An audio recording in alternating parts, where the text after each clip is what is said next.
रामपुर के जंगल में टुनटुनी चिड़िया अपने पति चुन्नू कबूतर के साथ रहती थी। दोनों पति पत्नी मिलकर एक पेप्सी की दुकान चलाते थे। वो अपनी पेप्सी अपने घर पर बनाते थे और पेप्सी की कीमत उन्होंने 1 रुपए रखी थी। पेप्सी की कीमत कम होने के चलते उनकी पेप्सी बहुत ज्यादा बिकती थी। दिन भर उनकी दुकान पर पक्षियों की लाइन लगी रहती थी। टुनटुनी आंटी, ये लो 2 रुपए, मुझे 2 पेप्सी देना। ये लो बेटा। तभी वहाँ मुनमुन तोती पहुँचती है।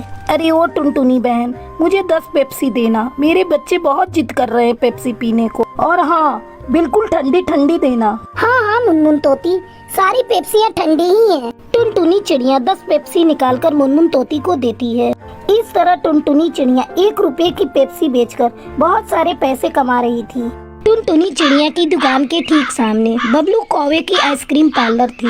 वो महंगी आइसक्रीम बेचता था, जिसके चलते जंगल के पक्षी उसकी दुकान पर जाने से कतराते थे।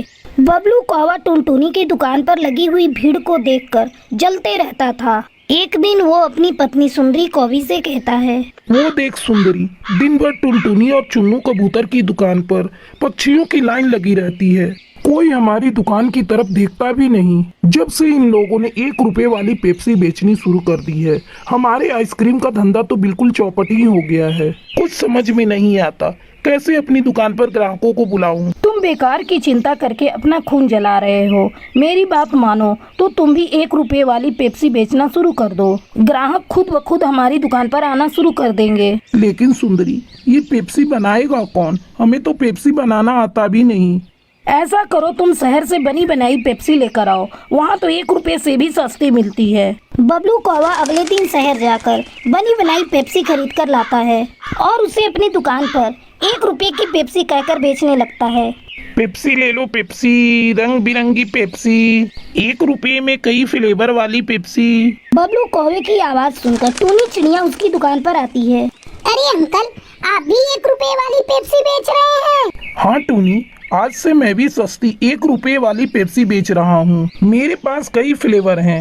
ये लो पैसे अंकल, मुझे मैंगो फ्लेवर की 2 पेप्सी देना। पैसे लेकर बबलू कौवा टूनी चिड़िया को मैंगो फ्लेवर की पेप्सी देता है। टूनी चिड़िया पेप्सी पीकर कहती है, अंकल, ये पेप्सी बहुत ही स्वादिष्ट है। मैं जा रही हूँ, अपने और दोस्तों को लेकर आ रही हूँ। पेप्सी के कई फ्लेवर होने के कारण बबलू कौवे की दुकान चल पड़ती है। टुनटुनी चिड़िया के सारे ग्राहक अब बबलू कौवे की दुकान से ही पेप्सी लेने लगते हैं। ये सब देखकर चुन्नू कबूतर बहुत ही दुखी हो जाता है। तब टुनटुनी चिड़िया उसे समझाती है, तुम इस तरह दुखी क्यों हो रहे हो? हमारी पेप्सी बिना केमिकल वाली है। देखना, एक न एक दिन सारे ग्राहक फिर से आना शुरू कर देंगे। इस तरह कुछ दिन बीत जाते हैं। बबलू कौवे की केमिकल वाली पेप्सी पीकर पक्षी बीमार पड़ने लगते हैं। सारे पक्षी उसकी दुकान पर हंगामा करने लगते हैं। बबलू कौवा, तुम अपनी पेप्सी में क्या मिलाते हो? हमारे बच्चे तुम्हारी पेप्सी पीकर बीमार पड़ गए हैं। आज से पहले कभी ऐसा नहीं हुआ। टुनटुनी की पेप्सी पीकर कभी बच्चे बीमार नहीं पड़े। हम तुम्हारी कंप्लेन पुलिस में करेंगे। नहीं नहीं, तुम लोग पुलिस में मेरी कंप्लेन मत करना। अब से मैं पेप्सी बेचना बंद कर दूंगा। मैं ये पेप्सी शहर से खरीद कर लाता था। मुझे नहीं पता था कि इसमें केमिकल मिली हुई है। उस दिन के बाद से बबलू कौवा पेप्सी बेचना बंद कर देता है। अब जंगल के सारे पक्षी टुनटुनी चिड़िया की दुकान पर उसके हाथ की बनी हुई 1 रुपए वाली पेप्सी पीने के लिए जाने लगते हैं। वापस से ग्राहकों की भीड़ अपनी दुकान पर देखकर टुनटुनी चिड़िया और चुन्नू कबूतर बहुत खुश होते हैं। धीरे धीरे वो अपनी दुकान पर अब कई तरह के फ्लेवर की पेप्सी बनाकर बेचने लगते हैं। अब उनकी दुकान की बिक्री पहले से ज्यादा बढ़ जाती है। फिर टुनटुनी चिड़िया और चुन्नू कबूतर खुशी खुशी रहने लगते हैं। चंपक वन में टुनटुनी नाम की एक चिड़िया रहती थी। जब टुनटुनी छोटी थी तभी उसके पिता की मौत हो गई थी। किसी तरह उसकी माँ टूनी चिड़िया ने उसे पाल पोस कर बड़ा किया। एक दिन जब टूनी चिड़िया भोजन की तलाश में जा रही थी, अचानक एक चील ने उस पर हमला कर दिया। इस हमले में उसकी मौत हो जाती है। अपनी माँ की मरने की खबर सुनकर टुनटुनी चिड़िया फूट फूट कर रोने लगती है। माँ, तुम मुझे छोड़कर क्यों चली गई? पापा तो बचपन में ही छोड़कर चले गए थे। आज तुम भी मुझे छोड़कर चली गई। मैं किसके सहारे अब जीऊंगी? टुनटुनी के रोने की आवाज सुनकर मीठी तोती वहाँ आती है। अरे क्या हुआ टुनटुनी, तू क्यों रो रही है? क्या बताऊं आंटी, एक चील ने मेरी मम्मी को मार दिया। तू रो मत टुनटुनी, मुझसे जो बन पड़ेगा मैं तेरी मदद करूंगी। तभी मुनमुन चिड़िया वहाँ आ जाती है। अरे टुनटुनी, ये सब कैसे हो गया बेटा? टूनी दिल की बहुत अच्छी थी, भगवान उसकी आत्मा को शांति दे। तो चिंता मत करना, हम सब पड़ोसी तुम्हारे साथ हैं। मुनमुन चिड़िया टुनटुनी को संतावना देकर वहाँ से चली जाती है। इस तरह दिन गुजरने लगते हैं। पड़ोसी जो कुछ भी लाकर टुनटुनी को दे देते, टुनटुनी उसी को खाकर अपना पेट भरती थी। धीरे धीरे पड़ोसियों ने खाना देना बंद कर दिया। एक दिन टुनटुनी भूख से बेहाल थी। क्या करूं, कुछ समझ में नहीं आ रहा है। भूख भी बहुत जोरों से लग रही है। 2 दिनों से मीठी आंटी ने भी मुझे खाने को कुछ भी नहीं दिया। घर में भी खाने को कुछ भी नहीं है। लगता है अब मुझे खुद अपने खाने का प्रबंध करना होगा। ऐसा सोचकर टुनटुनी घोंसले से बाहर निकलती है और भोजन की तलाश में जाने लगती है। रास्ते में उसे एक भोजन की दुकान दिखाई देती है। वो तुरंत उस दुकान पर जाती है। भैया, मुझे बहुत जोरों से भूख लगी है, कुछ खाने को दे दो। चल निकाल पैसे, मैं तुझे खाने को देता हूँ। है तेरे पास पैसे? नहीं भैया, मेरे पास पैसे नहीं है। चल भाग यहाँ से। जेब में पैसे नहीं और खाना खाने चली आई। मैंने फ्री का धर्मशाला नहीं खोल रखा है जो तुझे फ्री में खिलाऊं। टुनटुनी चिड़िया वहाँ से चली जाती है। बिना पैसों के लगता है कोई मुझे खाना नहीं देगा। अब तो मुझे भीख ही मांगनी पड़ेगी। ऐसा सोचकर टुनटुनी भीख मांगने लगती है। भगवान के नाम पर मुझे कुछ भीख दे दो, मुझे बहुत जोरों से भूख लगी है। लेकिन टुनटुनी को कोई भीख नहीं दे रहा था। तभी सेठ धनीराम का बेटा जुगनू कौवा वहाँ से गुजर रहा था। उसने जब टुनटुनी को भीख मांगते हुए देखा तो वो रुक जाता है। साहब, कुछ भीख दे दीजिए, मुझे बहुत जोरों से भूख लगी है। चलो, मैं तुम्हें ले चलकर भोजन कराता हूँ। जुगनू कौवा उसे लेकर एक होटल पर जाता है और उसे भोजन कराता है। जब टुनटुनी चिड़िया भोजन कर लेती है तब जुगनू कौवा उससे पूछता है, देखने से तो तुम भली घर की लग रही हो, लेकिन तुम इस तरह भीख क्यों मांग रही हो? क्या बताऊं, मेरे मम्मी पापा दोनों गुजर चुके हैं। मैं एक अनाथ चिड़िया हूँ, भूख से तड़प रही थी, इसीलिए भीख मांग रही थी। जुगनू कौवा टुनटुनी की खूबसूरती पर फिदा हो चुका था। अब वो रोज टुनटुनी से मिलने लगता है। एक दिन जुगनू कौवा अपने परिवार को बिना बताए टुनटुनी से शादी कर लेता है और उसे लेकर अपने घर पहुंचता है।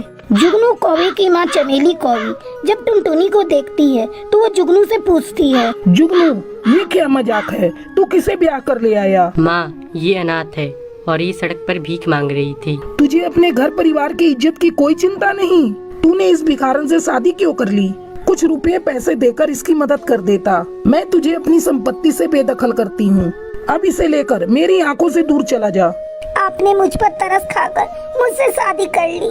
अगर आपने मुझसे शादी नहीं की होती तो आपको इस तरह बेघर नहीं होना पड़ता। तुम चिंता मत करो टुनटुनी, सब ठीक हो जाएगा। जुगनू कौवा टुनटुनी को लेकर वहाँ से चला जाता है। फिर दोनों मिलकर अपने लिए एक घोंसला बनाते हैं और खुशी खुशी रहने लगते हैं। भरतपुर के जंगल में एक पेड़ पर बहुत सारे पक्षी अपना घोंसला बनाकर रहते थे। उसी पेड़ पर चमेली कौवी भी अपने पूरे परिवार के साथ रहती थी। चमेली कौवी बहुत ही कंजूस थी। कुछ ही दिनों पहले उसके चारों बेटों की शादी हुई थी। शादी के 1 महीने बाद उसके चारों बेटे अपनी अपनी नौकरी पर वापस चले जाते हैं। वे चारों शहर में नौकरी करते थे।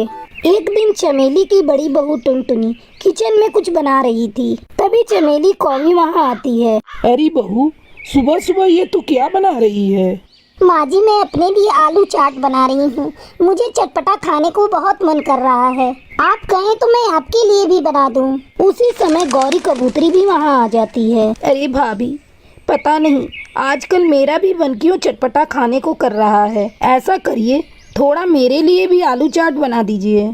ये क्या तुम दोनों ने आलू चाट लगा रखा है? तुम दोनों को पता है आजकल आलू कितना महंगा मिल रहा है? कोई आलू चाट नहीं बनेगा। टुनटुनी बहू, इन आलूओं की तू सब्जी बना दे। और गौरी बहू, तुम जाओ और जाकर कमरे की सफाई करो। इतना कहकर चमेली कौवी वहाँ से चली जाती है। टुनटुनी भाभी, ये माँ जी बहुत कंजूस है, हमें कुछ भी खाने नहीं देती। अच्छा गौरी, तेरा भी मन चटपटा खाने को कर रहा है और मेरा भी। ऐसा तो नहीं कि हम दोनों गर्भवती हैं? हो सकता है भाभी, लेकिन इसका पता कैसे लगाएं? अरे इसमें कौन सी बड़ी बात है। आजकल बाजार में प्रेगनेंसी टेस्ट किट मिल रही है, हम लोग उसी से टेस्ट करके पता कर लेंगे। दोनों बहुएं अपना अपना टेस्ट करती हैं। उन्हें पता चलता है कि वे दोनों गर्भवती हैं। टुनटुनी ये बात जाकर अपनी सास चमेली कौवी को बताती है। माँ जी आप दादी बनने वाली हैं। मैं और गौरी कबूतरी दोनों गर्भवती हैं। ये तो तूने बहुत बड़ी खुशखबरी दी है। पता नहीं दोनों छोटी बहुएं कब मुझे खुशखबरी देंगी। कुछ दिनों बाद टूनी चिड़िया और मीठी तोती भी आकर अपने गर्भवती होने की खबर बताती हैं। ये सुनकर चमेली कौवी खुश हो जाती है। इस तरह कुछ दिन गुजर जाते हैं। एक दिन टुनटुनी अपने कमरे में खिड़की के पास बैठी थी, तभी उसे अमरूद वाले की आवाज सुनाई देती है। ए अमरूद ले लो, अमरूद ताजे ताजे पके अमरूद। टुनटुनी अमरूद खाने के लिए मचलने लगती है। वो चमेली के पास आकर कहती है, माँ जी मेरा मन अमरूद खाने को कर रहा है, कुछ पैसे दीजिए। टुनटुनी तू आजकल बहुत चटोरी हो गई है। तेरी देखा देखी और बहुएं भी चटोरी हो गई हैं। जरा अपने चटोरीपन पे लगाम लगा। मेरे पास इतने पैसे नहीं हैं कि मैं तुम सबको इतने महंगे अमरूद खिलाऊं। कुछ भी मोहल्ले में बिकने आ जाता है, तेरे मुंह से लार टपकने लगती है। माँ जी आप कितनी कंजूस हैं। आपको पता है आपकी बहुएं गर्भवती हैं, फिर भी आप हम लोगों के खाने पीने पर रोक लगाती हैं। इतनी कंजूसी ठीक नहीं। तूने मुझे कंजूस कहा? अगर तुझे लगता है मैं कंजूस हूँ तो अपने मायके से पैसे मंगा ले, फिर जो मर्जी खाते रहना।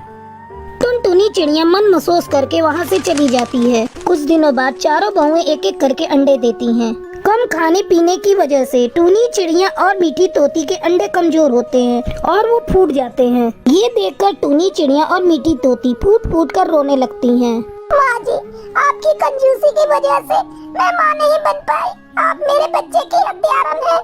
मैं आपको कभी माफ नहीं करूँगी। मीठी तोती बिना कुछ बोले चुपचाप आंसू बहाते रहती है। ये सब देखकर चमेली कौवी अपने किए पर पछताने लगती है। ये सब मेरी कंजूसी का नतीजा है। अगर मैं कंजूसी नहीं करती तो मेरी बहुओं से उनके माँ बनने का सुख नहीं छीनता। उस दिन के बाद से चमेली कौवी कंजूसी करना छोड़ देती है। समय आने पर टुनटुनी और गौरी कबूतरी के अंडे से प्यारे प्यारे बच्चे बाहर आते हैं। बच्चों की आवाज सुनकर चमेली कौवी खुश हो जाती है। कुछ महीनों बाद टूनी चिड़िया और मीठी तोती भी माँ बन जाती हैं। चमेली कौवी पूरे मोहल्ले में मिठाई बांटती है। फिर सभी खुशी खुशी रहने लगती हैं।